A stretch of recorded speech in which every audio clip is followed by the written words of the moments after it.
What's up, everybody? Today we're going to be installing the new EcoFlow Alternator in the FJ, and I'm going to try to be as detailed as possible. We'll test this thing out and we'll see whether it's worth it and whether it really works. Let's get started. Alright, so the first thing we want to do is talk about where we're going to mount this. Now, obviously, this is, if I mount on this side, it might get in the way of the sub, and then you have your little compartment here. The only place it makes sense to me to mount this is right here in this space. And as you can see, it would fit perfectly here. Now, this is kind of heavy. They do come with mounting brackets, but I'm not going to use the mounting brackets that I don't feel comfortable. It's just plastic and it's hollow on the other side, and you might drill into some metal or something. I just don't want to deal with that, and I would like to have a cleaner installation. So what I'm going to do is get some industrial strength Velcro. Now this will probably get hot. We'll see how that holds up, but I'm going to go the Velcro route before I do anything, damaging to the vehicle. Now let's talk about why mounting it to the back seat is not ideal, because one, again, you'd be drilling straight into plastic, and again, this thing is kind of heavy. So also it takes away from cargo space. This is above this hump, so it should be out of the way, and I won't have to worry about anything bumping into this and potentially damaging or pulling out wires or anything like that. So I don't like that. Plus, when you fold the seat down and you want to slide stuff in, it could interfere with this. So to me, that is a much better location. Now, some people may be thinking, well, what about underneath the seat? Because that's where a lot of people mount their amps. And that initially may seem like a good idea, but the reason we don't want to do that is because, again, we have this hump here, and running a wire to the power station, you have to go travel through someone's feet, potentially all the way into the back and into the power station. And the cord that they provide is just not that long. So again, having it closer to the unit is going to make the most sense. And I think just having it on the side, again, just make the most sense. First thing we want to do is just kind of get a feel for how we're going to run our wires. This is a 07, so it might look a little different from yours if you have a 2010 or newer. But what I'm going to do, since the battery's on this side, we know we're going to ground the negative side of that, and we'll just tap in and use the same ground for the battery. And then we'll also run the fuse from the positive to the positive connection there. And what I'm going to do is run it through this firewall here. If you look here, there is an unused grommet. So all we got to do is just cut that off. And if we come around on the inside here, and there it is. And if you look really closely, you can see right there, that circle, that is where the wire would go through. Now, unfortunately, it's going to be a little tougher because we're going to have to run it from the inside out, because you have that big connector on the end. There's no way the connector's coming through here. So I'm going to start practicing on that right now, cut that other piece off, and we're going to try to start running the wire through here. All right, so this is what we had to do. I know it looks really, really messy. So you're going to have to pull that trim off and obviously move this trim out of the way, okay? And then you're going to want to start fishing the wire right here, right through there, okay? Now you will need to loosen this up. You pop it out. Well, first you need to remove the seat belt, okay? Then you pop it out, and then you will need to come around the back, and you will need to remove those two things there. These little net cargo pieces. You need to remove those. Those are Phillips. And then you will also need to pop up this thing, and it's tied down with two 10mm bolts, and then it pops in the middle.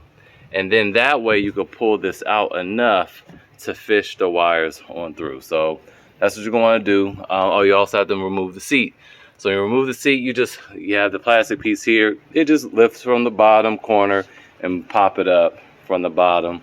and then there'll be two 14mm screws there, and then just kind of push it, because you see it's still hooked on there, right there. It's still hooked on. Just kind of just tilt it out of the way this way, like it is, and that's it. All right, now we have everything wired up. The black, the negative to the ground, just tap into the same ground. I still have the battery disconnected, but we have the power going to the fuse, going to the power wire for the unit. Now, a little tip, this little top right here pops off so that you can, access it. It has a little hangy thing there to prevent you from losing it. Well, I suggest you just wiggle this off and take that out, because you're going to lose it. And then you'll be fishing around the engine bay like how I was trying to find it. Now, it wasn't hard to get this to fit through there, but I did need to drill. And what I recommend, if you have a right angle drill, grab that bad boy, because you're going to need something small. So I just use this bit here. This is a 1/2 inch bit, and that worked just fine. All right, now for the moment of truth. We have everything hooked up. Boom, negative to the ground, and it's pretty neatly tucked away, but we are going to have some issues because this wire is a thick boy, and this is not going to close because you have all these little holes here, but these don't go into anything. The thing that's kind of holding them in place is those, and this is just maybe for friction so it doesn't slide around. So I'm going to have to cut a few of these.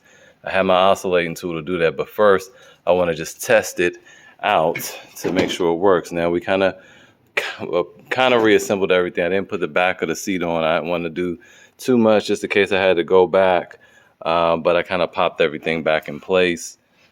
This is a little off, but again, we're just doing a little dry run to make sure everything works. So let's go ahead and turn the car on. Those are the wrong keys. Oh, there they are. Make sure nothing sparks. Let's start her up.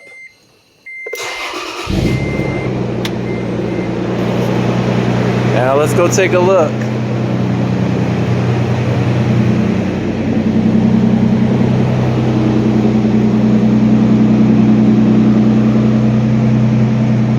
I don't see anything, and I don't know if I have to push something or what. Okay, well, while trying to get this thing to connect to the app, I had to stop filming because, I'm on the phone. I pushed the on button again, and it blinked once, and then I noticed this woke up, and it is currently charging at an input of 800 watts, and it'll be full in 13 minutes. And this is from the car, so it definitely works. That is insane. So you can have like your Delta Pro, everything in the car while you're traveling, camping, and it will rapidly charge all of your devices. Well, it won't do like anything from the River series, but the Delta Pro, Delta Ultra, Delta 2s, it will handle those perfectly. Now I'm going to play around with the app, see if I can get the app set up. It's possible it's not finding it because it's so new. I might have to manually do it, but yeah, I'm going to play around now. Let's go check matter of fact, let's go check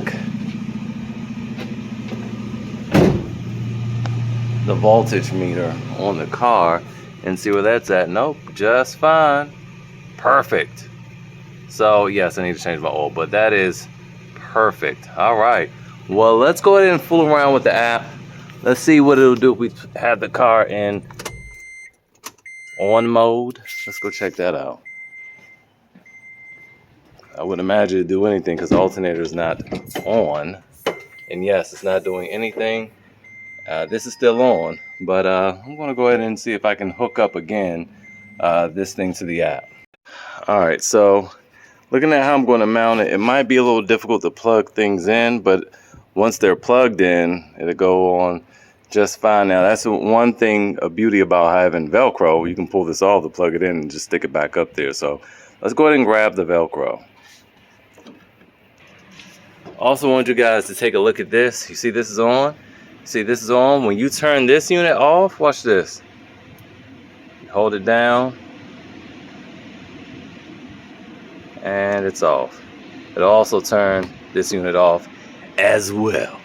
Now, unfortunately, I wasn't able to add this to the app. It said it had problems pairing it. You can scan the QR code here. Also, the Bluetooth it's not connecting to it. So it could be because this is just a really early model, but so far, so good. All right, now before mounting this with the Velcro, we're going to first need to clean and prep this area. So I have a little bleach spray that I'm going to spray first. Just a little bit. I want to wipe that just to get it really clean for the alcohol. That's one of the beautiful things about an FJ. You don't have to worry about really damaging plastic. So now we're going to do the alcohol. Let's get the whole area because you never know where you're going to stick it. And we're going to let that dry out. And there it is. This is the final install. Woo. This is the final install. And the Velcro worked like a charm. I've even had to rip it off. I plugged it up, had it mounted to the side, plugged it in. Fun fact, if you want to unplug it, it comes with a little adapter because it's going to be virtually impossible to do with your hands. But you would stick this there and then push up and it'll push it down. So leave this in the car somewhere, leave it in a glove box. And that's it, everything works. Again, like I said, it's very new. It's not even on the app to add manually yet. So when that happens, I'm sure to have great app support. But yeah, that is that. If you guys have any questions, ask them in the comments.